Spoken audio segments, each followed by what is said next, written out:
Hello everyone, how are you all? Hope all are doing good. Welcome back to my YouTube channel PhD Digital Maths.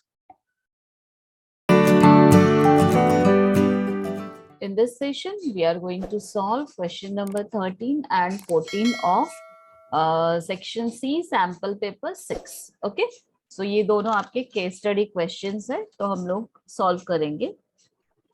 Question number 13.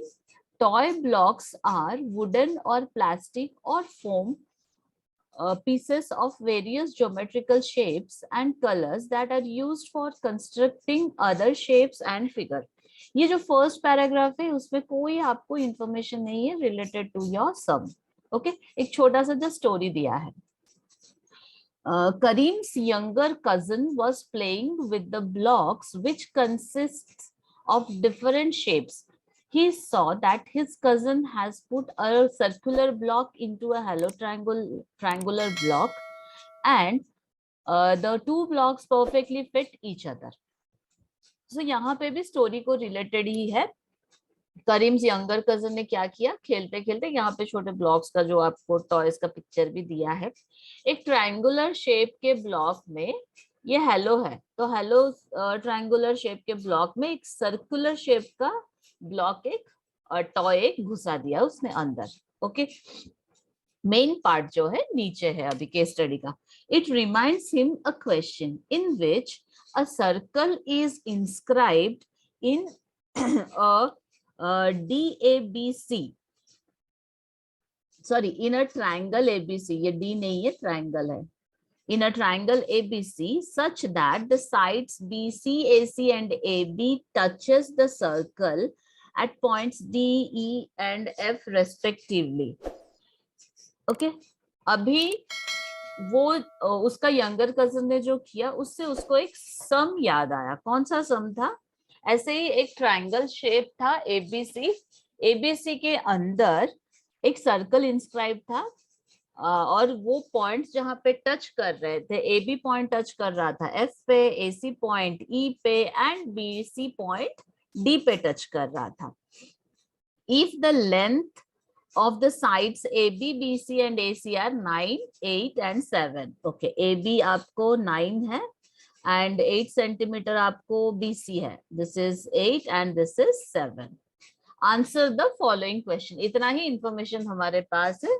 अभी हमें questions है.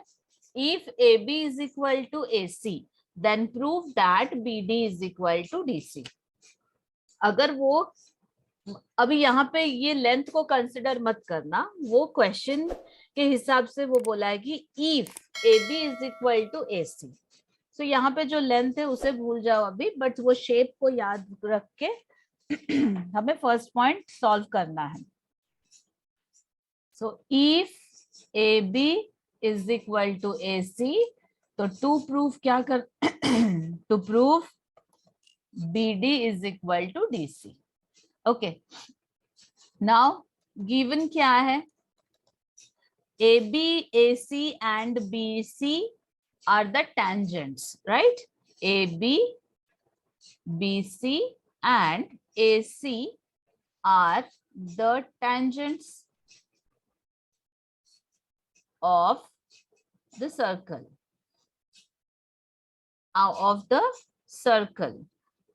Okay, now we know the theorem. What? Tangents drawn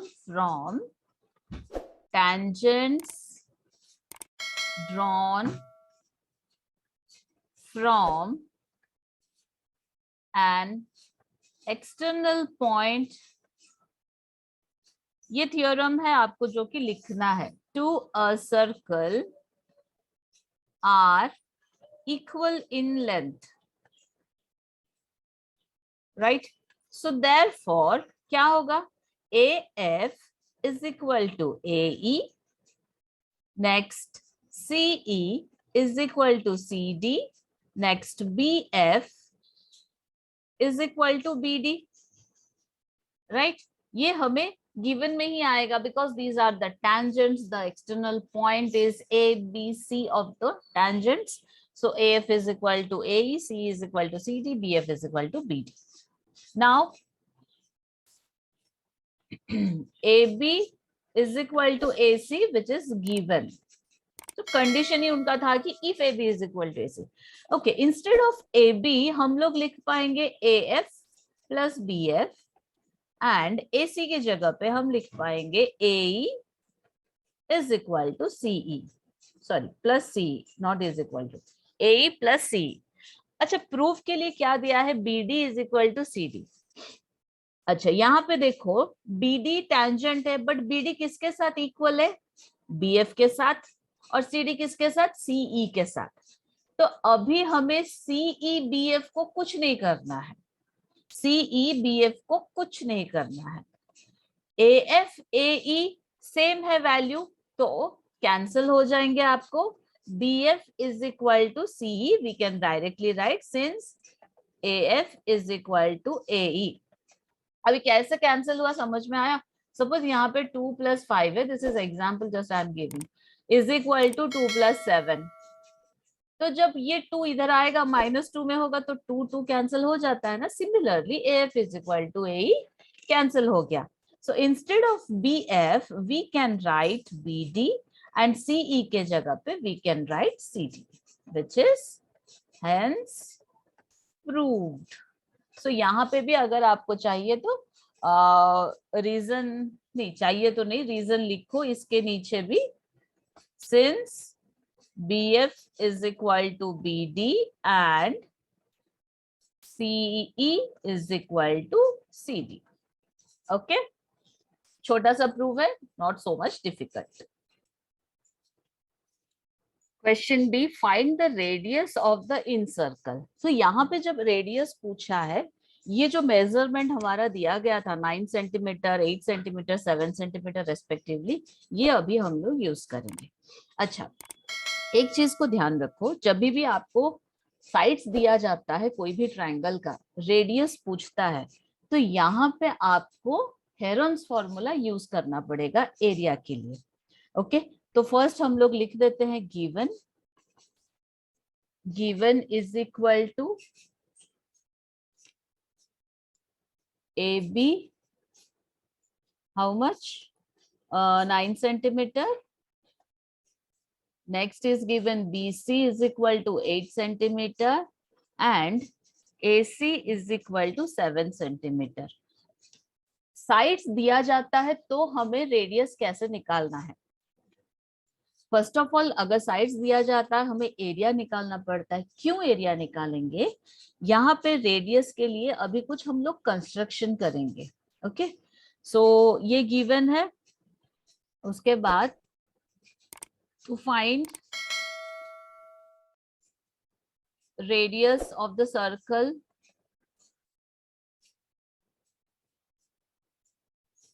okay, next is construction join A B C, ये given है, this is E, this is D, this is F, this is also given, this is O, इतना ही given है। अभी हमें क्या करना है, join OF, OB, OC, OE and OA। Okay, join OA, OF, OB, OC and OE। हर एक जब भी कंस्ट्रक्शन करोगे वो डॉट डॉट डॉट डॉट करके रखो, तो टीचर को पता चलता है कि ओके ये कंस्ट्रक्शन पार्ट है। हो गया।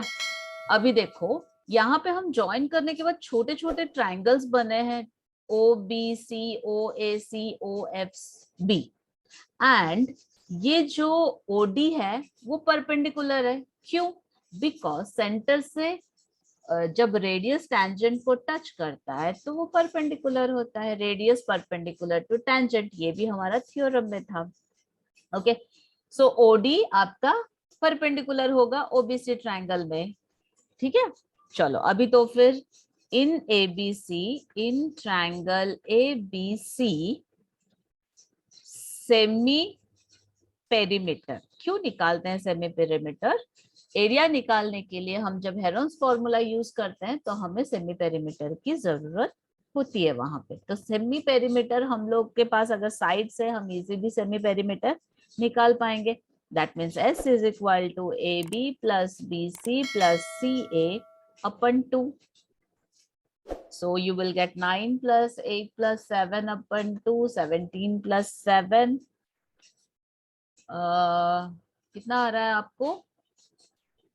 9 plus 8, 17 plus 7 upon 2, that means 24 upon 2. So 12 centimeter is your semi-perimeter. Therefore, area of the triangle ABC is equal to, by using the Heron's formula, semi-perimeter whole multiplied by S minus A, S minus B, S minus C, it will come under root. What is A, what is B and what is C?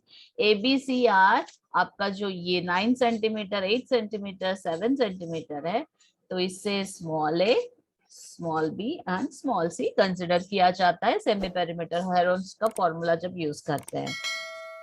तो यहाँ पे we will put the values. 12 multiplied by 12 minus 9, 12 minus 8, 12 minus 7, it will come under root. So 12 into 3 into 4 into 5. So here you will get 12 under root 5 cm square. ये क्या है? 12 under root 5 cm square is the area of the complete triangle ABC. ABC का पूरा triangle का जो है area है. अच्छा, पूरा ट्रायंगल का एरिया किसके साथ होगा? Sum of the areas of OBC, OAC, OAB. We can write like this also. So again, also area of triangle ABC is equal to area of triangle AOB plus area of triangle BOC plus area of triangle AOC. Done. Now here we will write 12 under root 5. Here we will write 1 upon 2 multiplied by AOB triangle में, AOB triangle में half into base into height. Base क्या है यहाँ पे? AB into height क्या है? OF. Similarly, half into BC into OD plus half into AC into OE. ये perpendicular है because radius is perpendicular to the tangent. ठीक है, ये भी theorem का ही है. So directly you can put here the formula. 12 under root 5 is equal to half common ले लेंगे यहाँ पे and half into, मैं r भी common ली हूँ, so reason यहाँ पे लिखते हैं AB plus OD, sorry, BC plus AC, right? Since OF is equal to OD is equal to OE is equal to radius. ठीक है? So we have taken this as small r. मैंने r भी इसीलिए ले लिया. So cross multiply करेंगे. 24 under root 5 is equal to r multiplied by कितना हो रहा है? 9 plus 8 plus 7 again 24.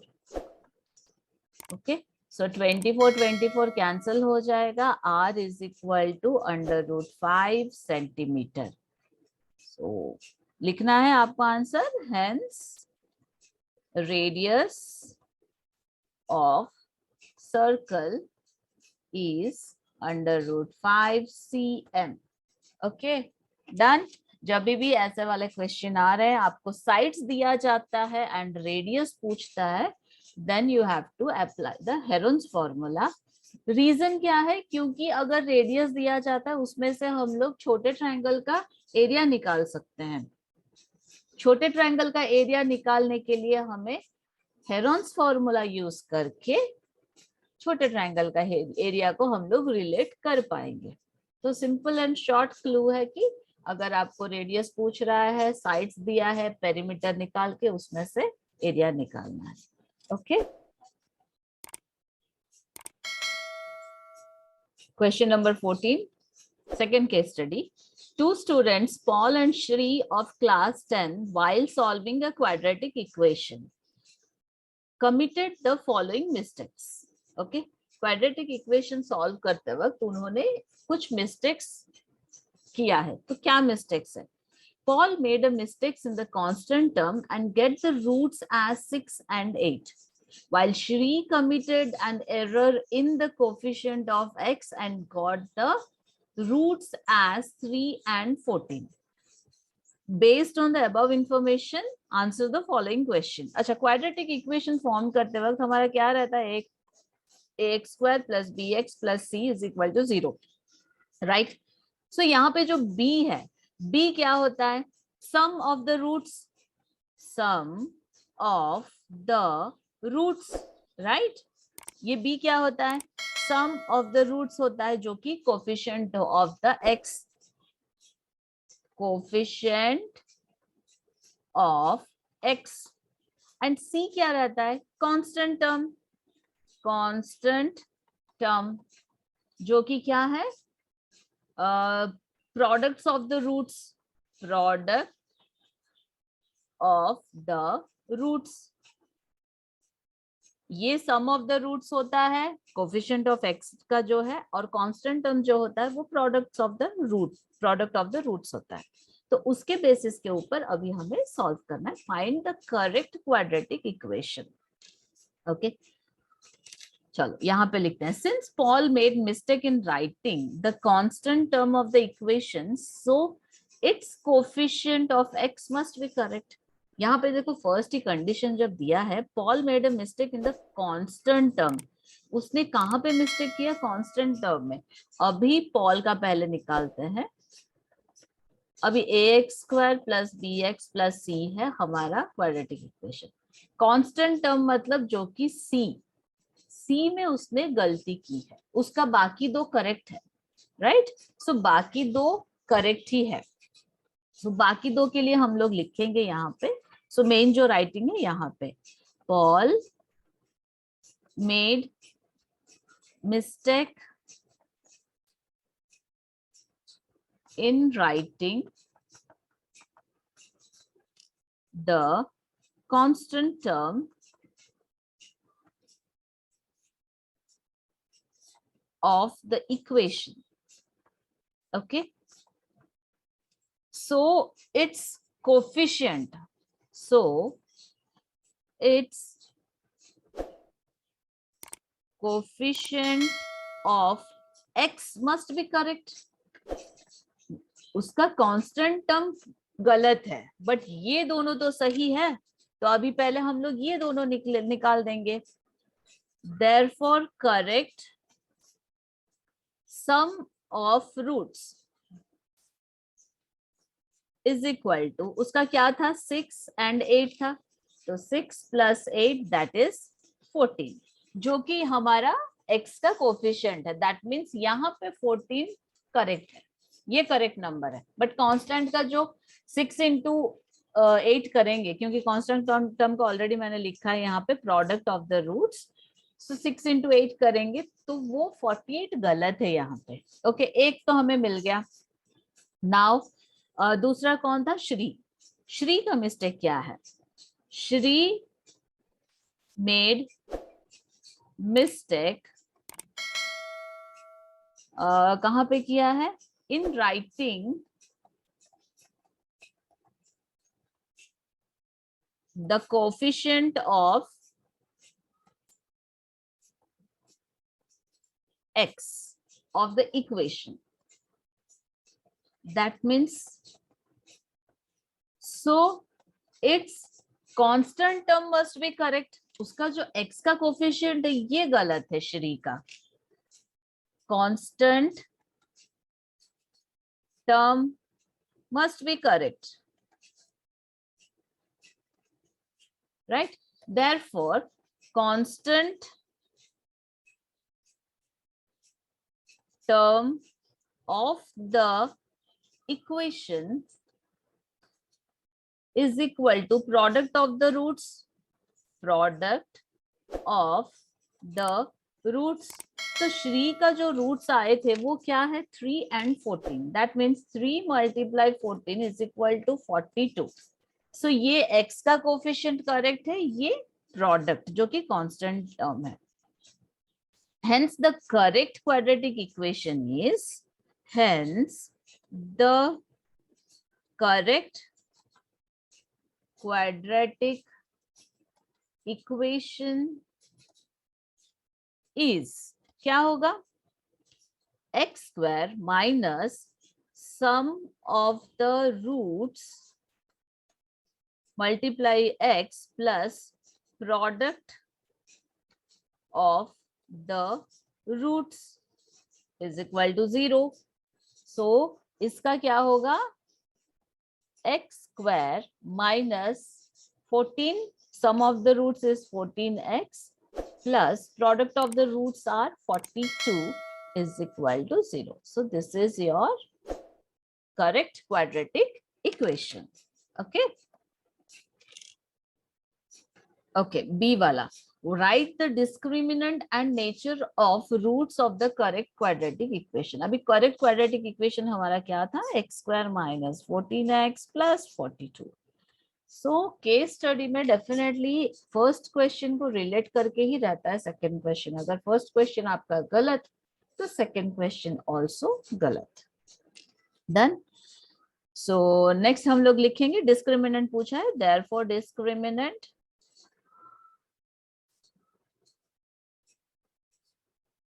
is equal to D, that means B square minus 4AC.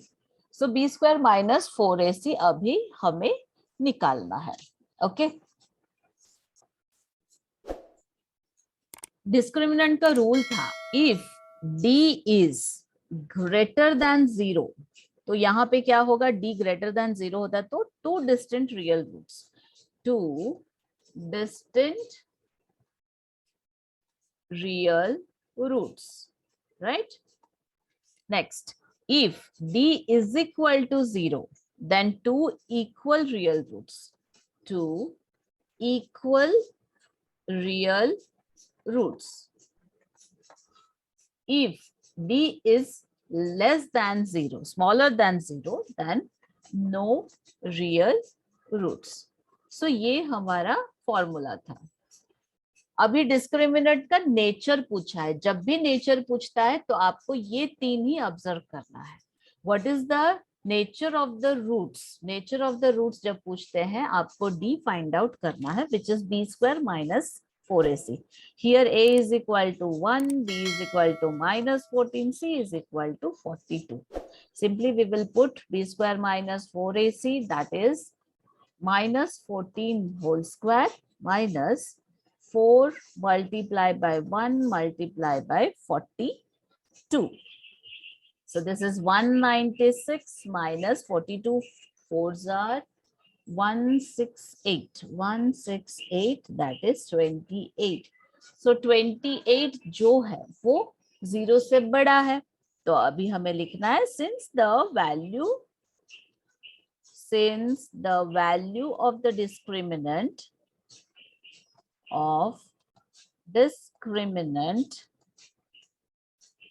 is greater than 0, right? So the nature of roots are क्या है, distinct real roots, that means roots is real and unequal. Real and unequal. Distinct मतलब same नहीं होता है, इसीलिए real and unequal. So यहाँ पे हम लोग मेंशन कर देंगे इसका नेक्स्ट स्टेप. इसके नेक्स्ट स्टेप में लिख लेना D is greater than 0. Since the value of discriminant is greater than 0, so the nature of the roots are real and unequal. Equal कब होंगे, जब दोनों is equal होते हैं, D is equal to 0, and जब less than है, then no real roots. Okay, so sample paper 6 is done. We'll meet in the next session. with sample paper 7. Bye bye. See you in the next session.